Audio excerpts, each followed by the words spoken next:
Assalamualaikum warahmatullahi wabarakatuh. Halo, kembali lagi dengan video pertama saya. Perkenalkan, nama saya Faiz Cahaya Kusuma, kelas 4A dari Prodi Pendidikan Sejarah, akan membahas pembuatan Candi Borobudur menggunakan sistem interlock untuk memenuhi tugas akhir sejarah lokal. Sebelum masuk ke materinya, saya akan membahas apa itu sejarah lokal. Menurut pendapat Martin Heidegger, seorang filsuf asal Jerman, yang menyatakan bahwa sejarah bukan sekadar apa yang terjadi di masa lampau, melainkan juga suatu proses yang sedang berlangsung. Sejarah yang hidup patut kita pertimbangkan menurut mempelajari dan mengembangkan sejarah lokal. Dari penjelasan seorang filsuf Martin Heidegger, bisa kita simpulkan bahwa sejarah memiliki waktu tersendiri dari masa lalu sampai sekarang, terutama sejarah lokal ini yang memiliki sejarah dan waktu masing-masing di setiap kejadian di negara itu tersendiri. Apalagi kita akan membahas sejarah lokal Indonesia, pembuatan Candi Borobudur dengan sistem interlock. Penasaran ya, bagaimana Candi Borobudur bisa berdiri kokoh hingga saat ini dengan teknologi seadanya pada masa itu? Awal mula dibangunnya Candi Borobudur. Candi Borobudur dibangun pada abad ke-8 Masehi di bawah pemerintahan dinasti Sailendra di Pulau Jawa. Indonesia, meskipun tanggal pasti di pembangunan dan motif pembangunan candi ini masih diperdebatkan oleh para sejarawan, diduga bahwa pembangunan Candi Borobudur dimulai sekitar tahun 780 Masehi dan selesai dalam waktu sekitar 75 tahun. Raja Sailendra yang bernama Samaratungga diyakini menjadi pihak yang memerintahkan pembangunan candi ini berdasarkan prasasti yang ditemukan di sekitarnya. Candi Borobudur didirikan dengan tujuan utama sebagai tempat pemujaan Buddha dan pusat kegiatan keagamaan sebagai sebuah monumen Buddha Mahayana yang monumental. Candi Borobudur mewakili kosmologi Buddha. Selain itu, Candi Borobudur juga dianggap sebagai simbol visual perjalanan spiritual menuju pencerahan. Struktur Candi Borobudur yang kompleks menggambarkan jalur dan tahapan yang harus dilewati oleh seorang praktisi Buddha dalam mencapai nirwana. Meskipun asal-usul dan tujuan pasti pembangunan Candi Borobudur masih misteri, keberadaannya sebagai salah satu keajaiban arsitektur dunia dan situs budaya yang sangat penting di Indonesia yang tidak dapat disangkal. Kenapa Candi Borobudur masih berdiri kokoh hingga saat ini?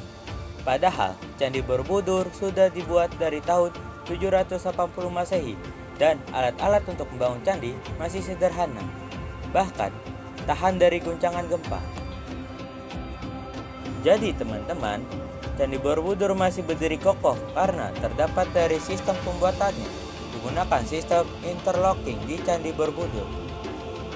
Apa sih sistem interlocking itu? Sistem interlocking adalah suatu metode konstruksi yang digunakan untuk menghubungkan blok-blok batu di candi tersebut. Sistem interlocking di Candi Borobudur dirancang untuk memberikan kestabilan dan kekokohan struktur bangunan. Metode ini melibatkan penggunaan batu-batu besar yang saling terkunci dan terhubung secara presisi. Setiap batu dipahat dan dipasang sedemikian rupa sehingga saling terkunci tanpa menggunakan bahan perekat seperti semen atau logam. Sistem interlocking ini memungkinkan Candi Borobudur untuk bertahan selama berabad-abad meskipun tanpa penggunaan perekat modern. Dengan metode ini, blok-blok batu di candi tersebut saling mendukung satu sama lain sehingga menciptakan kestabilan struktural yang kuat. Selain kestabilan struktural, sistem interlocking juga memberikan keindahan estetika pada Candi Borobudur. Pahatan-pahatan yang rumit dan terhubung secara presisi menciptakan motif-motif geometris yang indah dan simetris. Sistem interlocking di Candi Borobudur menjadi salah satu contoh keahlian arsitektur kuno Indonesia yang menggabungkan kekuatan struktural dengan estetika yang menakjubkan. Hal ini menjadikan Candi Borobudur sebagai salah satu peninggalan budaya yang luar biasa dan menjadi daya tarik wisatawan dari seluruh dunia. Ternyata, sistem interlocking mempunyai 4 tipe sambungan pada Candi Borobudur.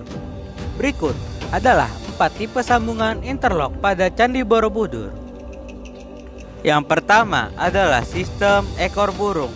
Sistem ekor burung ini pengunci sambungan berupa batu keraka lonjong atau oval antara dua batu yang berdampingan di kanan kiri yang berada dalam satu lapis.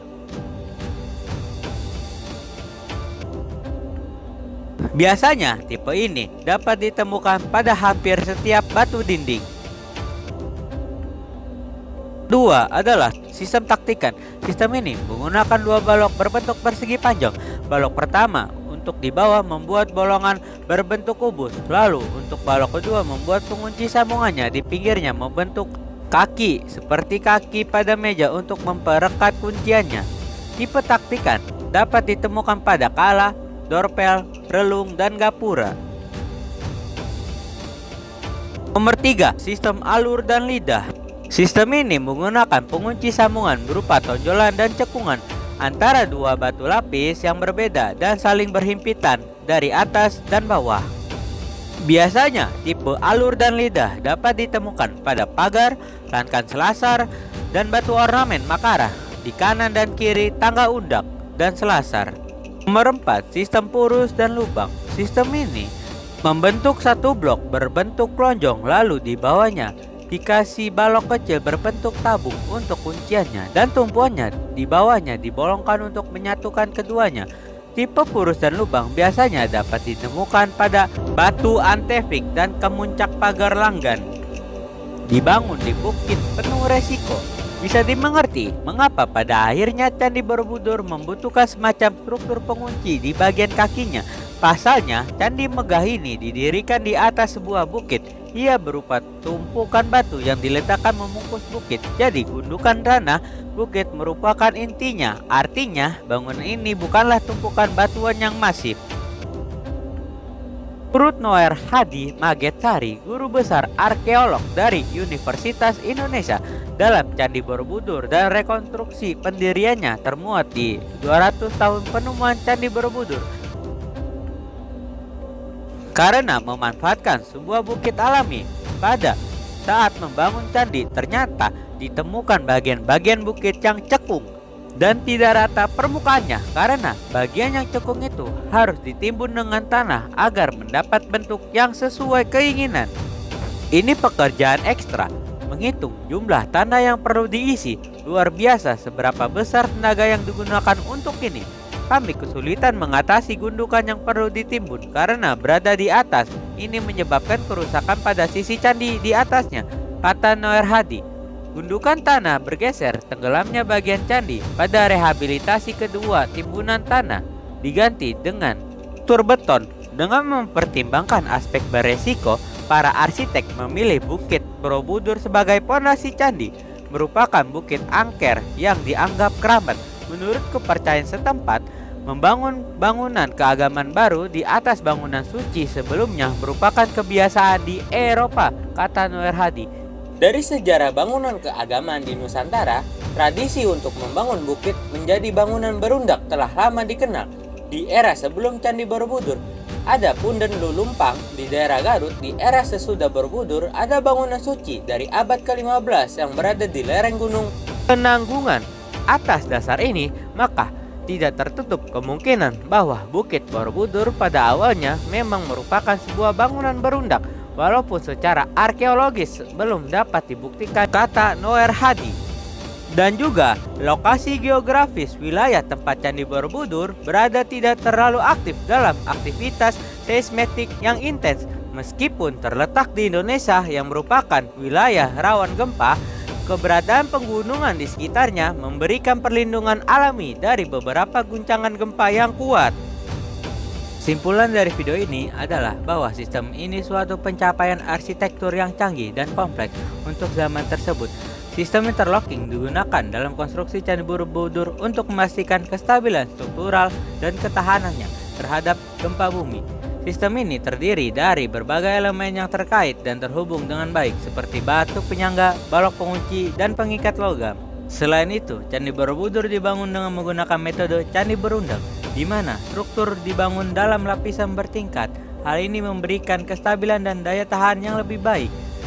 Tiap lapisan terhubung secara erat dengan menggunakan sistem interlocking yang kompleks. Sampai jumpa, ketemu lagi. Wassalamualaikum warahmatullahi wabarakatuh.